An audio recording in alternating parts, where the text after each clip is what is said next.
आज हम कानपुर पर बात करेंगे और बहुत सारी चीज़ें आपके सामने रखेंगे। सुप्रीम कोर्ट ऑफ इंडिया में भी आगरा सहित कानपुर की भी चर्चा होती रहती है और इस विषय पर मैं कुछ और जानकारियाँ इधर उधर से मैंने इकट्ठी की हैं, कुछ वार्ता भी मैं करूँगा। अभी मेरे साथ कुछ पॉल्यूशन के बारे में जानकारी रखने वाले, ख़ासतौर पर आगरा और कानपुर के बारे में। MC मेहता इस मामले में क्या कर रहे हैं, तो वो मैं रवि सिंह है मेरे साथ, मैं उनसे कुछ जानकारियां हासिल करता हूँ। हाय रवि सिंह। हेलो भाई साहब। Thank you. आपसे मैं ये जानना चाह रहा था कि आगरा में और कानपुर में ये MC मेहता ने क्या क्या चीज़ें देखी हैं, क्या क्या चीज़ों पर वो फोकस कर रहे हैं। तो आगरा में MC मेहता ने आगरा के आसपास, जिसमें खास तौर से फिरोजाबाद भी है, जो एयर पोल्यूशन पे ज़्यादा काम किया था, या वो एयर पोल्यूशन को कोर्ट के संज्ञान में रख दिया था, जिसमें जो मेन रिसेप्टर, जो मेन इश्यू था ताजमहल को खाना या पीला होने का इश्यू था। तो आगरा में फाउंड्रीज था और फिर फिरोजाबाद में ग्लास का इंडस्ट्री था। तो उसमें एक ताज ट्रेपीजियम जोन निर्धारित हो गया था जो पोल्यूशन फ्री इको सेंसिटिव होना चाहिए। और उसके बाद सुप्रीम कोर्ट ने डिजिग्नेट किया कि ये सब इंडस्ट्री इस जोन से बाहर चले जाए। तो उन्होंने 3 जगह निर्धारित किया था, एक तो धौलपुर जो जोन के बाहर है, और एक तो खोसी जो मथुरा से आगे दिल्ली की तरफ है, वो भी जोन के बाहर है, और एक सांसनी जो अलीगढ़ के पास रोड पर है। तो वो ये केस ऑनगोइंग है, जो 1984 का केस, लेकिन अभी भी वो जारी है, एक टाइप का मॉनिटरिंग या सुझाव के रूप में सुप्रीम कोर्ट में। इसमें पिटिशन है MC मेहता। अच्छा, वहाँ तो ताज को लेकर के उनका पिटिशन चल रहा है। That's right. कानपुर पर क्या है उनका फोकस रहा? कानपुर में 2 चीज़ें मेरे को सुनने में आई। अभी एक आपने एयर की बात करी, लेकिन अभी एक आपने उस पर डिस्कस नहीं किया। एक वाटर पॉल्यूशन पर है, चूँकि गंगा यहीं से होकर के गुजरती है। तो कानपुर में जो मेन इश्यू आया था, जिसमें MC मेहता ने बताया था कि उनके केस था गंगा पोल्यूशन के ऊपर, जिससे बहुत सारे इंफ्रास्ट्रक्चर भी बन गया, बहुत सारे मॉनिटरिंग भी हुआ, कुछ कामयाबी भी हुआ, बहुत सारे फेलियर भी हुआ। तो जो कानपुर का मेन इशू था, कानपुर में जो लेदर इंडस्ट्री था, जो टैनरीज था, उनके जो एफ्लुएंट, क्योंकि उसमें केमिकल बहुत यूज़ करते हैं, तो वो पहले डायरेक्टली जा रहा था गंगा में। उसके बाद कॉमन एफ्लुएंट ट्रीटमेंट प्लांट्स भी बनाया था, कुछ सक्सेसफुल था, कुछ नहीं था। तो कानपुर में वाटर पोल्यूशन के ऊपर और नदी के पानी के ऊपर ज़्यादा फोकस था सुप्रीम कोर्ट में। बाद में ये केसेस जो है, जो गंगा केस NGT में भी ट्रांसफ़र हुआ था। जब NGT सक्रिय हो गया और सुप्रीम कोर्ट ने निर्धारित किया कि ये एनवायरमेंटल केस NGT सुन सकते हैं, तो गंगा का केस जो NGT में गया, वो ताज का केस वो अभी भी सुप्रीम कोर्ट में है। दोनों में अभी पिटिशन है MC में। मैं एक सवाल करूँगा आपसे। ये हम चलती हुई गाड़ी में कानपुर के बाईपास पर वीडियो तैयार कर रहे हैं, और हमारे चालक हैं इम्तियाज़ खान, जो हमारे साथ पूरा सहयोग कर रहे हैं। गाड़ी को ऐसे चला रहे हैं जैसे पानी पर नाव चलती है। खैर, अब मैं आपसे ये नमामि गंगे पर सवाल करूंगा कि नमामि गंगे जो योजना बनाई गई थी, उससे कुछ हल हुआ गंगा के बारे में? मतलब इनने कई योजना बनाया है, लेकिन जो बेसिक प्रॉब्लम है, जो गंगा और यमुना जो भी चीज़ है, यमुना भी गंगा का पार्ट माने जाएंगे क्योंकि वो उसका ट्रिब्यूटरी है, कि जो उन्हें STPs का जो कॉन्सेप्ट था, वो यहाँ का कॉन्सेप्ट उन्हें कॉपी किया, जो यूरोपियन मॉडल, कि आप नाला को टैप करेंगे, देन उसको एक STP भेजेंगे, वहाँ ट्रीटमेंट होगा और डिस्चार्ज होगा। लेकिन वहाँ का नदी बहुत साफ़ है यहाँ के मुताबिक। तो जो स्टैंडर्ड बने हैं, कोई भी स्टैंडर्ड है STP का इंडिया में, उसका मीनिंग ये है कि ट्रीटमेंट के बाद वो 10 गुना साफ़ पानी में डाइल्यूट हो जाएंगे। पोल्यूशन कंट्रोल करने का मतलब है डाइल्यूशन, कि जब आप उसको डाइल्यूट कर सकते हैं तो पोल्यूशन कम हो जाएंगे। जब कोई अधिक मात्रा में है कंसंट्रेशन, तो वो पोल्यूशन माने जाएंगे। तो इसमें ये हुआ है कि जो ये नाले टेप करने वाली बात तो इलाहाबाद में भी आई थी जब कुंभ चला था तब। हाँ तो वहाँ पॉल्यूशन कंट्रोल बोर्ड ने नेगेटिव रिपोर्ट दी थी। तो ये पूरे जो मेन सिटीज है हाँ नॉर्थ इंडिया में, ये सब नाला के ऊपर डिपेंड था। कुछ नाला नदियाँ था पहले, ब्रिटिश ने कन्वर्ट किया था उसमें नाला में, जैसे आगरा में मंटोला नाला। हाँ, ये भरतपुर साइड से नदी आती थी। हाँ, जैसे नजर का नाला है दिल्ली, हाँ। जो साइबी नदी था। हाँ तो इस टाइप का जो इंफ्रास्ट्रक्चर जो प्लानिंग हुआ था, क्योंकि उस समय वो एनवायरनमेंट ज़्यादा इम्पोर्टेंट नहीं उनके लिए, बहुत सारा एनवायरनमेंट था और अर्बन बहुत कम था। हाँ अब रिवर्स सिचुएशन होगा, अर्बन बहुत है और एनवायरनमेंट वो ग्रीनरी कम होते जा रहे हैं, ये है। तो उसमें जो मेन प्रॉब्लम था STPs में कि जो यमुना और गंगा में जिसमें वो डिस्चार्ज कर रहे हैं वो ऑलरेडी साफ पानी नहीं है। जी जी। तो इसलिए वो कभी मानक नहीं बन सकता है जब तक ये ऊपर से नीचे तक सिस्टमेटिकली डिज़ाइन करते कि पूरी नदी साफ हो। जी। नदी पार्ट में साफ नहीं हो सकते। हाँ। अच्छा, ये तो आपने वाटर पॉल्यूशन की बात कही, गंगा की, खासतौर पर चूँकि कानपुर में गंगा है इसलिए। हाँ। अभी एयर पॉल्यूशन पर हमने कई चिमनियाँ यहाँ धुआं उगलते हुए देखी। हाँ। एक चीज मैंने और देखी, जो डंपिंग यार्ड है शहर के बीचों बीच में, बिल्कुल बाईपास के किनारे, कूड़े के ढेर लगे हुए हैं, मशीनें चल रही हैं, सब डस्ट उड़ रही है। तो इसमें जो है यहाँ भी और सिटीज़ में भी अभी कभी न्यूज़ में आते हैं, क्योंकि कानपुर नेशनल न्यूज़ में कम आते हैं, लेकिन दिल्ली, गुड़गांव, NCR भी आते हैं। इसमें जो बेसिक मिस्टेक है कि जो सन 2000 में जो गवर्नमेंट ऑफ इंडिया के सेंट्रल पोल्यूशन कंट्रोल बोर्ड ने इदारे किए रूल्स 2000 सॉलिड वेस्ट मैनेजमेंट के लिए, तो उसमें क्लियर था कि हर चीज़ को सेपरेट करके रीयूज हो सकता है।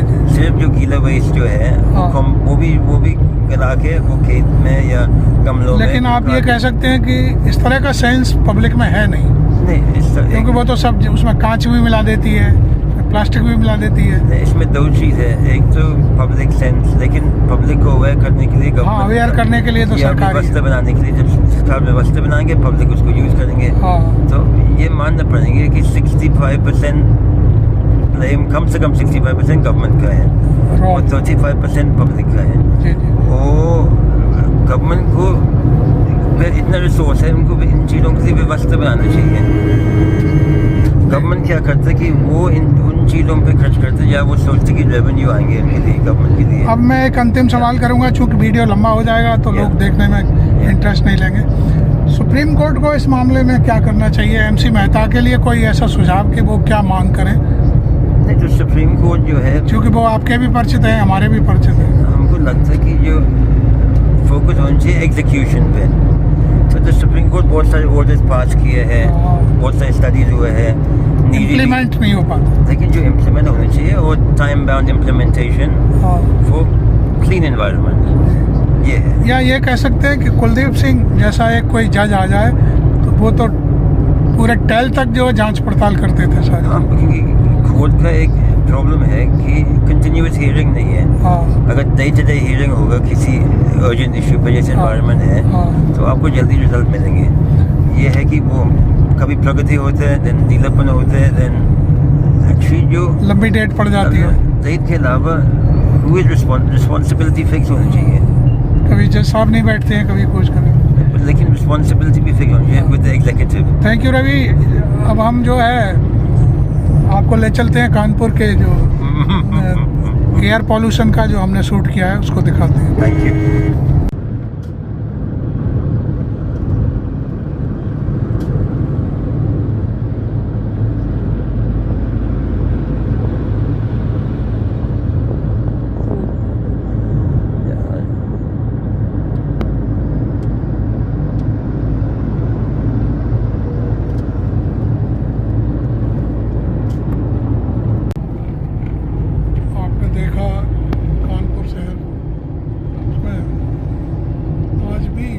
धुआं उगलती है और बहुत ज़बरदस्त तरीके से प्रदूषण फैलाती है। अभी चलिए हम दिखाते हैं आपको चिमनियाँ धुआं उगलते हुए। देखिए, ये है कानपुर, कितना प्रदूषित शहर है ये। देखिए, ये कानपुर बाईपास पर हैं हम और ये शूट किया है हमने अभी अभी शाम को। अब इतना प्रदूषण होगा तो जनता कैसे जिएगी बताइए।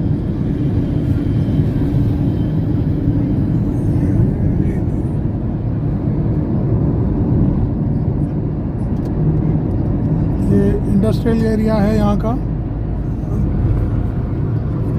चारों तरफ धुआं ही धुआं दिखाई दे रहा है।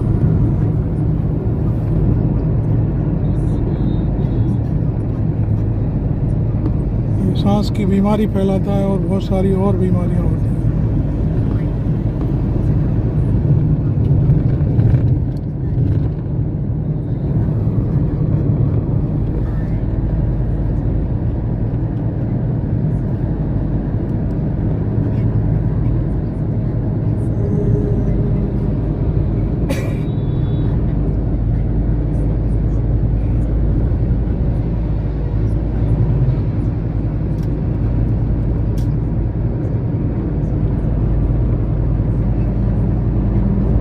पहले फिरोज़ाबाद जो कांच की चूड़ी बनाने वाला शहर है, उसके बारे में कहा जाता था कि वो वहाँ पर बहुत धुआं होता है, लेकिन यहाँ तो देखा आपने चिमनियाँ कितना धुआं उगल रही हैं।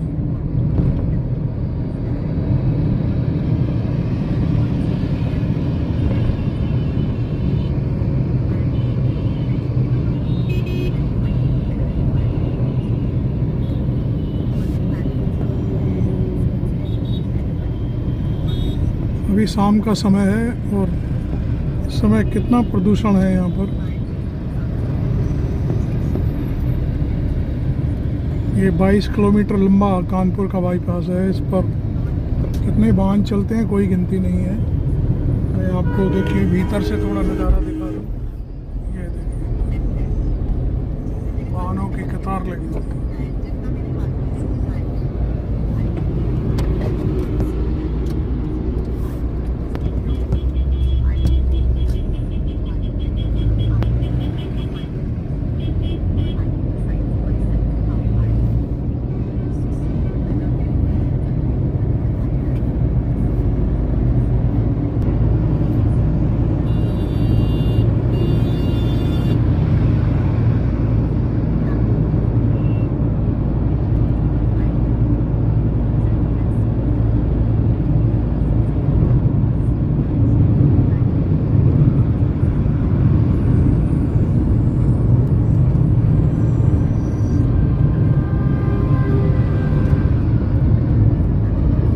दुक्का पेड़ भी है, लेकिन ऊँट के मुंह में जीरा जैसी स्थिति है। अभी से देखिए गर्मी का मौसम होते हुए भी धुंध कैसी छाई हुई है, सूरज को ढक लिया है धुंध ने।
कत्ता घर है यहाँ पर, पूरा कत्ता घर है। यहाँ से शुरू होता है, दूर तक दिखाई दे रहा है। ये देखो,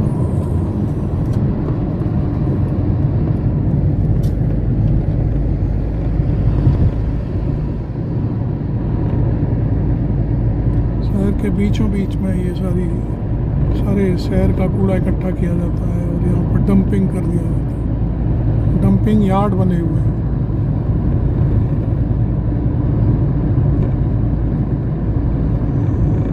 वैसे भी कानपुर तो शुरू से ही सबसे गंदा शहर माना जाता रहा है, क्योंकि यहाँ पर कारखानों की बहुत भारी भरमार रही है। लेकिन यहाँ की स्पिनिंग मिल बंद होने के बाद इस शहर की आबो हवा काफ़ी गड़बड़ हुई है।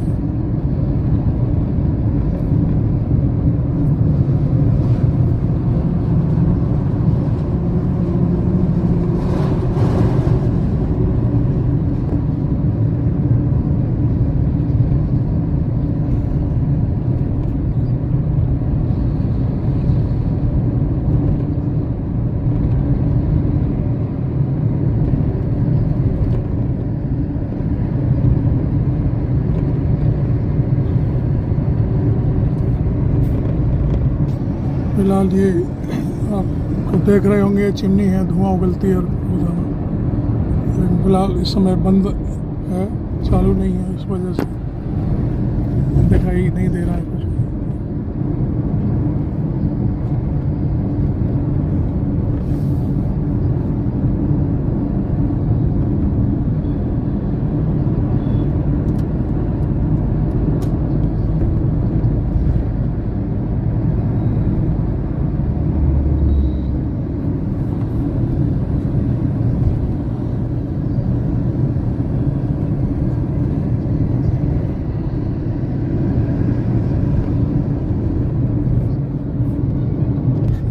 ये था कानपुर का हाल जो हमने दिखाया आपको। पूरा प्रदूषित शहर है। आपको ये वीडियो अच्छा लगा हो तो ज़रूर लाइक करें और चैनल को सब्सक्राइब करें। Thank you very much for visiting.